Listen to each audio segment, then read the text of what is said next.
2024 లేదా 25లో డిగ్రీ లేదా బీటెక్ చదివారా? సాఫ్ట్‌వేర్ జాబ్ కోసం ఎదురు చూస్తున్నారా? అయితే కోడ్ జ్ఞాన్ 100 డేస్ కోర్సులో చేరండి, జాబ్ సాధించండి. నమస్కారం అలగరి రవీంద్రనాథ్ గారు. నమస్తే అండి శ్రీ గారు. సార్, రిలేషన్షిప్ లో భార్య భర్తల మధ్య గొడవ అయినప్పుడు భార్య తన భర్త మీద పోలీస్ స్టేషన్ కు వెళ్లి కేసు ఫైల్ చేయాలి అనుకునేటప్పుడు తెలుసుకోవాల్సిన విషయాలు ఏంటి? దాంతో పాటు ఈ మధ్య కాలంలో మనం చూస్తే చీటికి మాటికి చిన్న చిన్న విషయాలకే రీజన్స్ లేకుండా, ఎవిడెన్స్ లేకుండా భర్తల మీద భార్య కేసు పెట్టడం మనం చూస్తూ ఉన్నాం. ఫాల్స్ అలిగేషన్ వేయడం కూడా మనం చూస్తున్నాం. అంటే ఒక కేసు ఫైల్ చేసేటప్పుడు భార్య తెలుసుకోవాల్సిన విషయాలతో పాటు ఎంత జాగ్రత్తగా ఉండాల్సిన అవసరం ఉంది sir? Very important news Sri గారు. ప్రతి ఒక్కరూ తెలుసుకోవాలి. భార్య భర్తల మధ్యలో గొడవలు జరిగేటప్పుడు, ఒక భార్య భర్త విషయం తర్వాత మాట్లాడుకుందాం. ఒక ఇంట్లో చిన్న గొడవలు జరిగేటప్పుడు భార్య ఏదైనా పోలీస్ స్టేషన్కి వెళ్ళి భర్త మీద కంప్లైంట్ ఇవ్వాలి అన్న ఉద్దేశం ఉంటే తప్పనిసరిగా ఈ వీడియో చివరి దాకా చూడండి. మీ ఫ్రెండ్స్ కూడా షేర్ చేయండి. కామెంట్ బాక్స్లో కామెంట్ చేయడం కూడా మర్చిపోదు. చాలా ఇంపార్టెంట్. ఇది మన సోషల్ మీడియాలో ఇప్పటి వరకు ఏ అడ్వకేట్ కూడా చెప్పినటువంటి కొన్ని కొత్త విషయాలు నేను ఇందులో రివీల్ చేస్తాను. మీరు మీ భర్త పైన కంప్లైంట్ చేయాలి, మీ భర్త పైన ఒక కంప్లైంట్ లాడ్జ్ చేయడానికి పోలీస్ స్టేషన్కి వెళ్ళాలనుకుంటే తప్పనిసరిగా తెలుసుకోవాల్సిన కొన్ని ముఖ్య విషయాలు ఉంటాయి. ఎందుకంటే మేము నంబర్ ఆఫ్ కేసెస్ చూస్తూ ఉంటాం. ఎలా ఉంటుంది కేసు యొక్క పరిస్థితులు, ఎలా ఉంటాయి, ఏ రకంగా పోలీసులు ప్రవర్తిస్తారు, ఏ రకంగా కోర్టులు ప్రవర్తిస్తాయి, ఏ రకంగా అడ్వకేట్స్ ప్రవర్తిస్తారని ఎవరు చెప్పరు, అడ్వకేట్స్ కూడా. ఆ విషయాలు ఈరోజు మనం ప్రతి ఒక్క మహిళ కూడా, పెళ్ళైన ప్రతి మహిళ తెలుసుకోవాల్సినటువంటి విషయం ఈ వీడియోలో మనం డిస్కస్ చేద్దాం సిరి గారు. ముఖ్యంగా ఒక మాట పెద్దవాళ్ళు ఎప్పుడు చెప్తూ ఉంటారు, సంతోషంలో వాగ్దానం చేయకూడదు, కోపంలో నిర్ణయం తీసుకోకూడదు అని పెద్దవాళ్ళు ఎప్పుడూ చెప్తూ ఉంటారు. ఏదో ఇంట్లో జరగడానికి సంఘటనలు జరిగాయి, భర్త ఏదో ఒక మాట ఉండొచ్చు, లేకపోతే మీ మధ్య గడిచిన కొద్ది రోజులుగా మానసికంగా కావచ్చు, శారీరకంగా కావచ్చు, చిన్న చిన్న తగాదాలు, స్వల్పపాటి తగాదాలు జరిగి ఉండొచ్చు. అంత మాత్రాన ఈ విషయాలు ముందుగా తెలుసుకోవాల్సింది మీ ఇంట్లో పెద్దవారంటే అమ్మ నాన్నకో లేకపోతే మేనమామకో చెప్పుకునే సందర్భంలో పరిస్థితులు ఎలా ఉంటాయి నేను మీకు చెప్పే ప్రయత్నం చేస్తాను. ఇక్కడ ఏమవుతారంటే ఈ విషయం ఎప్పుడు చెప్పంగానే ఇమీడియట్గా పెద్దవాళ్ళు గడిచిన కొద్దిగా నేను చూస్తున్నాను, ఇమీడియట్గా అరే వాళ్ళిద్దరిని కలిసి కూర్చోబెట్టి మాట్లాడుకుందాం అన్నటువంటి సామరస్యం ధోరణిగా వెళ్దాం పద పోలీస్ స్టేషన్లో కంప్లైంట్ చేసేద్దాం, ఇమీడియట్ పిలిపిస్తారు, వాడిని అరెస్ట్ చేసేస్తారు అన్నట్టుగా క్రియేట్ అయిపోద్ది వాతావరణం. ముందుగా మీరు సంశయిస్తారు, సరే ముందుగా పిలిచేదో వార్నింగ్ ఇద్దామన్న ఆలోచన బహుశా మీకు ఉండవచ్చు గాక, కానీ మీరు కోర్టు మెట్లు అడుగు పెడతారు. మీరు కోర్టు మెట్లు అడుగు పెట్టేటప్పుడు మీ చుట్టూ చాలా మంది కనిపిస్తారు. మీ మేనమామలు, మీ అత్తలు, మీ పిన్నమ్మలు, మీ పెద్దమ్మలు, అదేవిధంగా మీ స్నేహితులు, మీ ఫ్రెండ్, వీళ్ళందరూ కూడా పోలీస్ స్టేషన్కి మీకు పెద్ద సపోర్ట్గా వస్తుంది. అక్కడ మీరు కంప్లైంట్ రాస్తున్న సందర్భంలో మీరు ఆశ్చర్యపోతారు. ఏంటంటే నాకింత సపోర్ట్ ఉందా, నాకింత కష్టం వచ్చిందంటే నాకింత సపోర్ట్ ఉంటుందా అని ఫస్ట్ మీరు ఆశ్చర్యపోతారు. వెంటనే మీకు తెలియదు, మీ ఒడలు మర్చిపోతారు, మీ ఆవేశం మర్చిపోయి ఇక మీ భర్త మీద లేనిపోని రాస్తారు. ఇక మీరు పోలీస్ స్టేషన్లో అడుగుపెట్టారు. అడుగుపెట్టగానే ఏం చెప్తుంది, అక్కడ రైటర్ గారు సరేనమ్మ ఒక వైట్ పేపర్ ఇచ్చి కంప్లైంట్ రాసుకొని రామని చెప్తారు. విషయం ఏంటో అడుగుతారు. ఇమీడియట్గా నేను చాలా సందర్భాల్లో చూశాను సిరి గారు, ఈవెన్ పోలీసులు కూడా ఏం జరిగిందని తెలియగానా జరిగిందా అయితే ఈ సెక్షన్ వేసేద్దామా, ఆ సెక్షన్ వేసేద్దామా, పోలీసులు కూడా అగ్నికి ఆజ్యం తోడినట్టుగా మాట్లాడతారు. నేను తప్పుగా భావించవచ్చు లా అండ్ ఆర్డర్ డిపార్ట్మెంట్ వాళ్ళు, నేను చూసినట్టుగా చెప్తాను. ఈవెన్ మా అడ్వకేట్స్ కూడా అలాగే తయారయ్యారు. పొరపాటున అడ్వకేట్ దగ్గరికి వస్తూ కూడా దాన్ని ఎలా సామరస్యపూర్వకంగా కలుపుదాం అన్నటువంటి ఆలోచన మర్చిపోయి అగ్నికి ఆజ్యం పోసినట్టు ఇంకా బలమైన సెక్షన్స్ పెడదామా, వాడిని ఎట్టగానే లాగుదాం, రోడ్డు మీద లాగుదాం, నీకు ఎందుకు కావాలి చెప్పు, వాడికి ఇంత మెయింటెనెన్స్ ఇప్పిస్తాం, ఇంత అలిమోని ఇప్పిస్తా అని చెప్పి అడ్వకేట్స్ మాట్లాడడం. అదే మీరు పోలీస్ స్టేషన్కి ఎక్కి పరిస్థితులు అయితే ఇక పోలీసులు మాట్లాడే పరిస్థితి ఎలా ఉంటుందంటే నేను చెప్పేటట్టుగా ఉంటుంది. వెంటనే వైట్ పేపర్ ఇస్తారు, టకా టకా టకా రాస్తారు. ఈ రాసేటప్పుడు మీ పక్కన ఉన్నటువంటి ఎవరైతే ఇనిషియేట్ చేస్తారో ఆ వ్యక్తులు కూడా అక్కడ ఇమీడియట్గా మీరు ఆశ్చర్యపోతారు. ఇమీడియట్గా ఫోన్ చేస్తారు, పోలీసులు ఆ వ్యక్తిని పిలిపించారు, ప్రయత్నం చేస్తారు. ఇక్కడ గుర్తుపెట్టుకోండి, పోలీసులు పిలిపించగా నా వ్యక్తి కనిపిస్తే మీ దగ్గర బహుశా మీ మేనమామే అనుకుందాం, లేకపోతే మీ ఫాదర్ అనుకుందాం. ఆ వ్యక్తిని చూడగానే అయ్యో నా అల్లుడే కదా, పెళ్లి చేశాను కదా, కూర్చుని మాట్లాడదాం అన్నటువంటి ధోరణ మర్చిపోతాడు. ఆయన మీకు ఒక పెద్ద ఏదో పాత సినిమాలో అమరీష్ పురిలా కనిపిస్తాడు. ఇప్పుడు అల్లుడు మామూలు విషయంలో కనిపించాడు అల్లుడు, వాడు ఏదో ఇంటర్నేషనల్ క్రిమినల్గా కనిపిస్తాడు. క్రిమినల్ కనిపించి ఇంకా పోలీసుల ముందర ఏదో కాస్త చిన్న పైరవీలతోటో పెద్ద ఎవరు ఎమ్మెల్యే గారో పెద్ద వ్యక్తితోటి ఏదైనా ఫోన్లు చేయించిన వ్యక్తి పరిస్థితి ఉందనుకోండి, ఆ పరిస్థితి ఇంకా దారుణంగా ఉంటుంది. ఆ వ్యక్తి ఒక అనామకుడిగా బయటకు వస్తాడు. వచ్చి చూసేసరికి అలా వీళ్ళందరూ కూడా ఈ మంది మార్బల్ అని చూసి ఆయన అక్కడే సగం నీరు గారిపోతాడు. ఆ ఉన్నటువంటి ఉత్సాహం కూడా పోతుంది. ఇక ఈవిడ ఇక మామూలు ఉత్సాహంగా ఉండదు. ఇంత సిచ్యువేషన్ నాకు ఇంత సపోర్ట్. కానీ గుర్తుపెట్టుకోండి, ఏ రోజైతే కంప్లైంట్ ఫామ్ మీద సంతకం పెట్టారో అది మీ డైవోర్స్ మీద పెట్టిన సంతకం గుర్తుపెట్టుకోండి. ఇలాంటి సిచ్యువేషన్ మీ లైఫ్లో వస్తుంది అంటే మీరు మీ మంది మార్బలంతో వెళ్ళి పోలీస్ స్టేషన్లో అడుగుపెట్టి మీరు ఒక కంప్లైంట్ లాడ్జ్ చేశారు అన్న సిచ్యువేషన్ వస్తే గుర్తుపెట్టుకోండి, మీరు డివోర్స్ పేపర్ మీద సంతకం పెట్టడానికి సిద్ధమైపోతేనే మీరు ఆ సిచ్యువేషన్లో సంతకం పెట్టండి.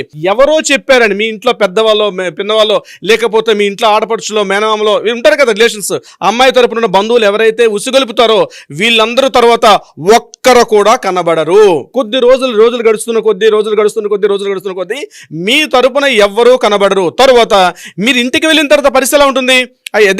ఇదే ఉత్సాహం కలిపినటువంటి మీ నాన్నగారే, మీ తండ్రి గారే ఇంటికి వెళ్ళిన తర్వాత ఇంత కష్టపడి చేశాను ఈ పాడు మొహందానికి, ఇలా తయారైంది ఏంటో, వాళ్ళు బాగానే ఉన్నారు, ఇటు వాళ్ళు బాగానే ఉన్నారు, ఇంత కష్టపడి నీ లక్షలు ఖర్చు పెట్టి పెళ్లి చేస్తే సమయానికి ఇంటి పట్టం లేకుండా మొగుడు సరిగ్గా సంసారం చేయక ఇట్టా తయారైందని చెప్పి ఇదే తండ్రి అనే మాటలు కూడా ఉంటాయి. తల్లి కూడా ఇదే పరిస్థితిలో ఉంటుంది. ఒక సందర్భంలో తల్లిదండ్రులైనా పోషిస్తారు, పెంచుతారు, కానీ ఇలాంటి సిచ్యువేషన్ ఏ తల్లి ఏదో కోపంలో మాట్లాడుంటారు, కానీ తరువాత ఫేస్ చేయాల్సింది మీరే. గుర్తు పెట్టుకోవాలి, మీరు ఆ సిచ్యువేషన్స్ ఫేస్ చేయాలంటే. సరే ఇక్కడ తాగుతుందా? కాదు. పోలీస్ స్టేషన్ నుంచి ఇక ఫోన్లు వస్తూ ఉంటాయి. పరిచయం 2 రోజులకు వస్తారు. అమ్మ మీ మ్యారేజ్ సర్టిఫికేట్ తీసుకొని రండి, చూపించడానికి తీసుకొస్తారు ఫోను. అమ్మ మీ భర్తకి ఇంకేదైనా కాంటాక్ట్ నెంబర్ ఉందా, ఇవ్వండి అని ఒకసారి ఫోను. ఇంకా ఏమైనా ఎవిడెన్సెస్ ఏమైనా ఉన్నాయా, అది కూడా సబ్మిట్ చేయమని చెప్పి పోలీసులు ప్రతి 2 రోజులకి ఒక రోజుకి మీకు ఫోన్ చేస్తూనే ఉంటారు. మీ మీద లేనిపోయిన జాలి చూపించే ప్రయత్నం చేస్తుంటారు. మీరు ఆ రకంగా పోలీస్ కాల్స్కి అటెండ్ చేయడానికి కూడా సిద్ధపడి ఉండాలి. లేదా పోలీస్ స్టేషన్ మీరు తరచుగా వాళ్ళు కూడా ఫోన్లో ఇస్తామంటే కుదరదు, వాళ్ళకి వాట్సాప్లో సెండ్ చేస్తామంటే కుదరదు, పోలీస్ స్టేషన్కి రమ్మంటారు. ఇక్కడ 2 రకాలు గుర్తుండి, మీరు ఒక ఎంప్లాయ్ అనుకోండి, మీరే కానీ జాబ్ చేస్తున్న అమ్మాయి అయితే పరిస్థితి ఇంకా దారుణం. మీకు ఆఫీస్కి వెళ్ళిన తర్వాత మీకు సగం ఆఫీసులో స్ట్రెస్ ఉంటుంది, మీ పనిచేస్తున్న వర్క్ ప్లేస్లో మీకు స్ట్రెస్ ఉంటుంది, అక్కడ మీకు టార్గెట్స్ ఉంటాయి, అవి రీచ్ అవుతూ ఉండాలి. లేదా అవి రీచ్ అవుతుంటే ఈ కాల్స్ వస్తుంటాయి. మీ ఫ్రెండ్ సర్కిల్లో మీ క్లోజ్ ఫ్రెండ్స్ అనుకుంటారు, మీ క్లోజ్ ఫ్రెండ్స్కి ఎప్పుడైతే హ్యాపీ మూడ్లో ఉంటే 10 మంది వచ్చి మిమ్మల్ని ఆదరిస్తారు, అంటే హ్యాపీ మూడ్లో షేర్ చేసుకుంటారు, కానీ కష్టంలో ఉన్నామంటే ఎవ్వరూ షేర్ చేసుకోరు. ఇది గుర్తుపెట్టుకోండి. హ్యాపీ మూడ్లో ఉన్నామంటే 2 కాదు 4 వస్తారు, కానీ కష్టంలో ఉన్నామంటే మీ క్లోజ్ ఫ్రెండ్ అనుకున్న వాళ్ళు కూడా మీకు కనబడకుండా మిస్ అయ్యి. ఈరోజు అంత అద్భుతమైన స్నేహాలే, ఒకప్పుడు ఉన్నటువంటి స్నేహాలు పరిస్థితులు వేరే. ఇప్పుడు ఉన్నటువంటి ప్రజెంట్ అమ్మాయిలకైనా అబ్బాయిలకైనా నేను చెప్పేది, అటువంటి స్నేహితులు ఒక మంచి స్నేహితుడు దొరకడం చాలా కష్టం. మనసులో షేర్ చేసుకోవడానికి, మనం చెప్పుకోవడానికి కూడా, బాధలు చెప్పుకోవడానికి కూడా, ఆపోజిట్ వ్యక్తి కూడా అదే బాధల్లో ఉంటే మీ బాధలు పట్టించుకునే పరిస్థితులు వాళ్ళు ఉంటారు. సో ఆఫీస్కి వెళ్తే ఆ పరిస్థితి. ఇక ఫోన్లు వస్తూ ఉంటాయి. ఇదంతా అయిపోయిన తర్వాత మీ భర్త గారు అప్పటి వరకు హ్యాపీగా ఉన్నటువంటి కొన్ని స్వీట్ మెమరీస్ ఉంటాయి. మీ భర్తతో మీరు కలిసి ఉండండి, కాస్త పార్కులు కనో, లేకపోతే హోటల్స్ కనో, రెస్టారెంట్స్ కనో, లేకపోతే టెంపుల్స్ కనో, ఇతర తిరిగి ఉంటారు. అవన్నీ చూస్తుంటే మీరు రాత్రులు మీ పక్క దిండు మీరు తప్ప మీతో పాటు ఎవరూ కనబడరు. మీ దిండుతో మీరు స్నేహం చేయాల్సిందే. ఆ దిండు, ఆ కన్నీరు కార్చిన చుక్కలు ఆ దిండుకి మీ బాధ చెప్పుకోవాల్సిందే తప్ప ఎవ్వరికి ఈ బాధ అర్థం కాదు. ఎందుకంటే లైఫ్లో అమ్మాయికి మ్యారేజ్ అనేది చాలా క్రూషియల్ టైం. ఒకసారి లైఫ్ జర్నీ చేసుకున్నారు, మీరు శారీరకంగా మానసికంగా ఆయనకి బాగా దగ్గరైన తర్వాత మీ మొర వినడానికి ఎవరూ లేకపోతే రాత్రులు మీ దిండే మీ ఫ్రెండ్ అవుతుంది తప్పించి ఇంకెవరూ మీకు ఉండరు. బయట తెల్లారితే మాత్రం 4 కనిపిస్తారు, కానీ అందరూ కూడా మీకు ఏదో ఏలియన్స్లా కనిపిస్తుంటారు, ఏదో ఆపర్చునిటీ మీ చుట్టూ తిరుగుతుంటారు తప్పించి మీ మనసులో పడుతున్న బాధ ఏదైతే ఉందో ఆ బాధను షేర్ చేసుకోవడానికంటూ మీకు ఎవరు కనబడరు. ఒకవైపు నుంచి పోలీస్ స్టేషన్ నుంచి ఫోన్లు వస్తుంటాయి. ఇది ఆల్రెడీ వెంటనే ఏమంటారు పెద్దలు, ఇమ్మీడియట్గా ఒక అడ్వకేట్ని అప్రోచ్ అవ్వమంటారు. అడ్వకేట్కి వెళ్తారు. పోనీ అడ్వకేట్ బాగుంటారా? నేను అనకూడదు, కానీ మా అడ్వకేట్ల పరిస్థితి కూడా అలానే ఉంది. వాళ్ళు కూడా ఇటువైపు మాట్లాడతారు, అటువైపు కూడా మాట్లాడేస్తారు. ఈ రకంగా వాళ్ళ నుంచి ఫోన్లు వస్తుంటాయి. వాళ్ళకి ఫీజులు చెల్లించుకోవాలి, వాటికి కూడా మీరు సిద్ధపడాలి. అడ్వకేట్స్కి ఫీజులు చెల్లించాలి, పోలీస్ స్టేషన్ చుట్టూ తిరగాలి, మీ ఆఫీస్లో ఉన్నటువంటి విషయాలు. ఇక్కడ నేను భయపెట్టే ఉద్దేశం నాది కాదు సిరి గారు, కానీ ఏంటంటే రియాలిటీ నేను మాట్లాడుతున్నాను. నిజంగా సిచ్యువేషన్ జరిగింది, నిజంగా మీరు గృహింస బాధపడుతున్నారు, నిజంగా శారీరకంగా ఒక శాడిస్ట్ భర్త మిమ్మల్ని బాధ పెడుతున్నాడు, తప్పనిసరిగా వెళ్ళండి. కానీ ఒక మంచి అడ్వకేట్ని చూసుకోండి. కౌన్సిలింగ్కి వెళ్ళే ప్రయత్నం చాలా చాలా ఇంపార్టెంట్. ప్రతిదానికి పోలీస్ స్టేషన్కి ఎక్కిపోయి పోలీస్ స్టేషన్ గుమ్మాల చుట్టూ తిరుగుతుంటూ వాళ్ళ చుట్టూ ఉన్నటువంటి పరిస్థితులు చూస్తే, ఎగ్జాంపుల్ నేను చెప్తాను. రీసెంట్గా నాకు కేసు వచ్చింది. ఎంతో ఉత్సాహంగా వాళ్ళ మేనమామ వచ్చాడు, ఈ కేసు పెట్టాడు. ఆ అమ్మాయి నువ్వు ఉండమ్మా, అబ్బాయి వస్తూ కూడా అబ్బాయిని చాలా సీరియస్గా తిడుతూ చాలా ఉత్సాహంగా మాట్లాడు. 2 రోజుల తర్వాత ఆ మేనమామ కూడా పోలీస్ స్టేషన్ అంటే నాకు వేరే పడుందమ్మా, నేను రాలేకపోతున్నాను అని చెప్పి ఈ అమ్మాయిని ఒంటరిగా పంపించడం జరిగింది. ఈ అమ్మాయి పోలీస్ స్టేషన్కి వెళ్ళడం రావడం 10 సార్లు పోలీస్ స్టేషన్కి వెళ్ళి వస్తుంటే ఎంత మానసికంగా స్థైర్యాన్ని కోల్పోతారో. ఒక సగటు మహిళ, చిన్నపాటి మధ్యతరగతి మహిళని చెప్తున్నాను, ఎంత మానసిక స్థైర్యాన్ని కోల్పోవాలి. ఆయన ఊరికే ఫోన్ చేస్తూ ఉంటారు. అంటే ఊరికంటే వేరే ఉద్దేశం కాదు, ఏదో ఎవిడెన్స్ల కోసం చెప్పి అమ్మ ఈ విషయం వచ్చింది, కంప్లైంట్కి వచ్చాం, ఇగో ఎఫ్ఐఆర్ నమోదు చేసాం, ఎఫ్ఐఆర్ అవుతుంది, ఎఫ్ఐఆర్ అయిన తర్వాత మళ్ళీ ఛార్జ్ షీట్ ఫైల్ చేయాలి, ఛార్జ్ షీట్ ఫైల్ చేయండి, మళ్ళీ అక్కడ ప్రెజెన్స్ ఇవ్వాలి, ఈ 2 అయిన తర్వాత దగ్గర ఉన్న కోర్టుకు, ఫ్యామిలీ కోర్టుకు దానికి రిఫరెన్స్ ఇస్తారు, కోర్టుకు వెళ్ళాలి. ఇది తిరుగుతూ ఉండాలి. ఇదంతా ప్రాసెస్. అయితే పోనీ మీరు 498 పెట్టినంత మాత్రాన ఆయన ఏమైనా అరెస్ట్ చేస్తారా? అరెస్ట్ చేయరు. ఎందుకంటే ఆయనకి ఆల్రెడీ బెయిల్, ఎందుకంటే 3 years బిలో ఉన్నదే కాబట్టి ఆ తాత్కాలికంగా ఉంటే ఆ టెంపర్మెంట్ తప్ప ఆయన మీద తీసుకెళ్ళి ఆయనకి ఏదో ఇంటర్నేషనల్ ఉగ్రవాదుల ఇలా తీసుకుపోయి జైలు అయితే పడేరు కదా. ఒకవేళ అంతా కంప్లీట్గా క్లియరెన్స్ అయితే ఆయనకి తీసుకుపోయి ఏదో ఉంటుంది. అది రేరెస్ట్ రేర్ కేసుల్లో. మిగిలిన అన్ని కేసుల్లో కూడా అప్ టు 3 years పనిష్మెంట్ కాబట్టి 3 సంవత్సరాల్లో బెయిల్ ఈజీగా వస్తుంది, బెయిల్కి వస్తాడు. పాప ఈ టైంలో ఆ అబ్బాయి ఎంత బాధపడతాడో మానసికంగా, ఆ అబ్బాయి బాధలు ఆ అబ్బాయికి ఉంటాయి. సో ఒక మహిళ ఒక పోలీస్ స్టేషన్లో కేసు పెట్టే ముందు ఏ అడ్వకేట్ కూడా చెప్పడు కేసు వచ్చిందంటే తను ఏదో తీసుకుందామనే టెన్షన్లో ఆలోచనలు ఉంటారు తప్పించి. నేను ఏమంటానంటే ఏదైనా భార్యాభర్తల మధ్య గొడవలు సంగుతున్నాయి, అటువంటి సమయంలో ఒక మంచి అడ్వకేట్ ను మాట్లాడి పిలిపించండి. మీ హస్బెండ్ ని వాళ్ళని పిలిచి కూర్చుని మాట్లాడి సామరస్యపూర్వకంగా వెళ్ళే ప్రయత్నించండి. చిన్న చిన్న తగాదాలు, చిన్న చిన్న పాటలు. నేను సాయంత్రం పూట కూర వండుతుంటే ఆయన బాగాలేదని చెప్పి ప్లేట్ విసిరి కొట్టాడు, అంత మాత్రం పోలీస్ స్టేషన్కి వెళ్ళిపోతారా? అది కాదు. ఇక ఇంకో విషయం ఏంటంటే ఆయన నాకు సరిగ్గా చూడట్లేదు, నాకు మంత్లీ కావాల్సిన మెయింటెనెన్స్ ఇవ్వట్లేదు, అంత మాత్రం పోలీస్ స్టేషన్కి వెళ్ళిపోయి కంప్లైంట్ చేసేయాలా? చిన్న పాటి కారణాలు, చెప్పుకోలేని కారణం. రాత్రిపూట మంచం మీద సరైన విధంగా నాకు ఆయన సపోర్ట్ చేయట్లేదు, నేనేం మాట్లాడుతుంటే ఆయన ఫోన్ పట్టుకుని కూర్చొని రాత్రి 12, 1 గంట దాకా ఫోన్లో మాట్లాడుతున్నాడు, పొద్దున 7 గంటలు లేచిన ఆఫీస్కి వెళ్ళిపోతున్నాడు, రాత్రులు కూడా నన్ను పట్టించుకోవట్లేదు, మనసు నాతో మాట్లాడలేదు, నేను మానసికంగా ఏకాంతంగా ఉండిపోతున్నాను, నా మనసులో బాగా చెప్పుకోలేకపోతున్నాను. ఇట్లాంటి భర్త నాకు వద్దు. ఈ గ్యాప్లోనే వేరే ఇంకో XYZ ఎవడో ఎంటర్ అవుతాడు. వాడు ఎంటర్ ఏం చేస్తాడు? మీ ఇద్దరి మధ్య వాడు ఒక అడ్డుగోళ్ళ వాళ్ళని విడిచిపెట్టేసి నేను నీ లైఫ్లోకి వస్తానంటాడు.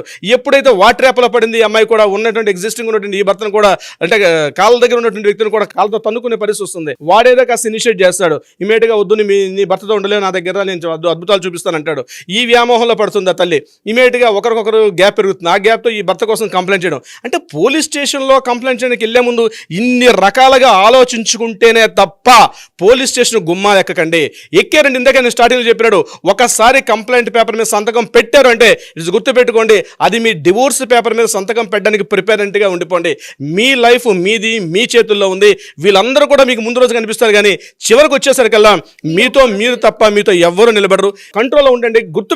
గుర్తుపెట్టుకొని మీరు ఆ రకంగా ఓకే అయితేనే మీరు పోలీస్ స్టేషన్ గుమ్మాలెక్కే ప్రయత్నం చేయండి డియర్ ఫ్రెండ్స్. ట్రూ సార్, మీరు చెప్పింది చాలా హార్ష్ రియాలిటీ అని చెప్పొచ్చు. అంటే కొంచెం చేదుగా ఉన్నా, వినడానికి చాలా కష్టంగా ఉన్నా, బట్ రియాలిటీలో చూస్తే ఇలాంటి ఎక్స్పీరియన్సే నాకు తెలిసి ఎవరైతే ఈ వీడియో చూస్తూ ఉంటారో, అంటే పర్సనల్గా ఇలాంటి సిచ్యువేషన్ ఎక్స్పీరియన్స్ అయిన వాళ్ళకి ఈ వీడియో బాగా కనెక్ట్ అవుతూ ఉంటుంది.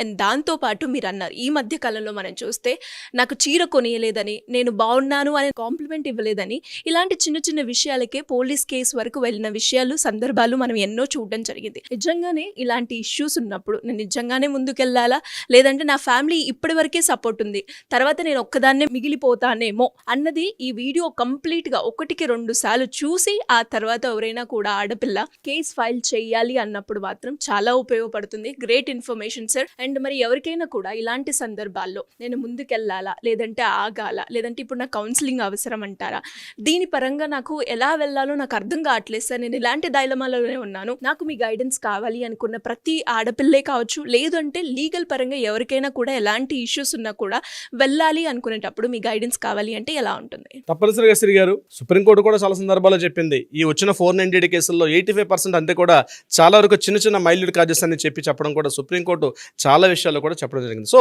ఫ్రెండ్స్, గుర్తుపెట్టుకోండి, దీనికి సంబంధించి ఏదైనా సలహా సంప్రదింపులు కావాలంటే కింద స్క్రోల్ అవుతున్న నెంబర్ని కాంటాక్ట్ చేయండి, లేదా అట్లీస్ట్ వాట్సాప్ చేయండి. మీకు ఒక సలహా సంప్రదింపులు ఇచ్చే ప్రయత్నం చేస్తారు. అదీ కాకుండా అవసరమైతే మీకు కౌన్సిలింగ్ ఇచ్చే ప్రయత్నం కూడా చేస్తారు.